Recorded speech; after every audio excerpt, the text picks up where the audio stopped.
D'ailleurs, la Belgique va vous faire une fête, donc au Théâtre 140, la fête à Guy Bedos. Mais oui. Et avec entre autres Fabrizio Rongione et Alex Vizorek, qui avait un message pour vous. Donc, on regarde Alex Vizorek. Monsieur Bedos, voilà, je voulais vous demander un truc parce que vos enfants ont vachement de talent. Et si c'était possible que vous m'adoptiez. Parce que voilà, mes parents sont d'accord, hein, donc voilà, j'attends avec impatience pour qu'on puisse régler les papiers et tout ça. Merci d'avance. Voilà, qui trouve vos enfants ont du talent, il veut être adopté. Et en plus, c'est un bon garçon, Alex Vizorek. Oui, j'ai déjà mon compte hein, en tant qu'enfant. Il y en a assez. Et c'est quoi exactement le concept pour la soirée? C'est plein de gens qui vont venir? Je ne sais pas. Je ne sais pas, c'est une surprise pour moi. C'est même une surprise et en même temps, quand même, une angoisse. Parce que si on commence à me rendre des hommages comme ça commence à puer le posthume, quand même. Et ils vont finir par me tuer pour pouvoir y aller complètement, quoi. Donc, je suis encore à peu près en forme. De toute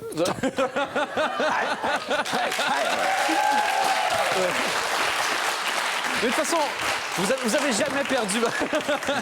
Vous n'avez jamais perdu votre arc non plus, et ça se voit, vous êtes encore en pleine forme. Et justement, vous qui avez été à l'origine, en tout ou en partie du stand-up en France, comment est-ce que vous voyez la scène aujourd'hui?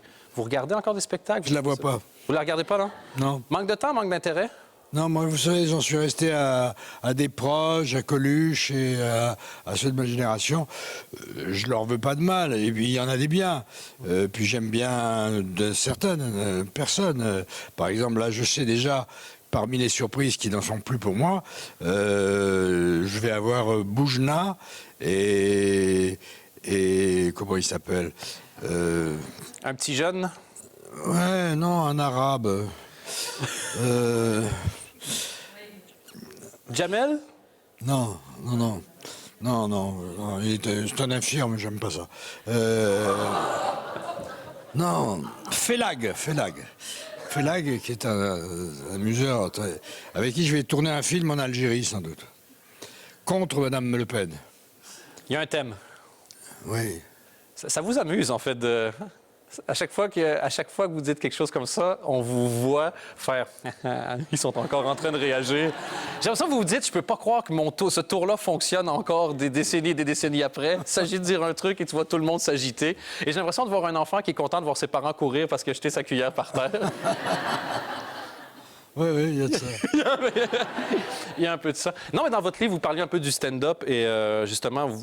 Dans mon livre? Ouais. Vous l'avez lu, mon dernier livre, là? Si vous me dites ça, vous allez me poser une question en page 222. Je sais que vous dites « Je me souviendrai de tout, sauf de Gad Elmaleh. » Non, j'ai...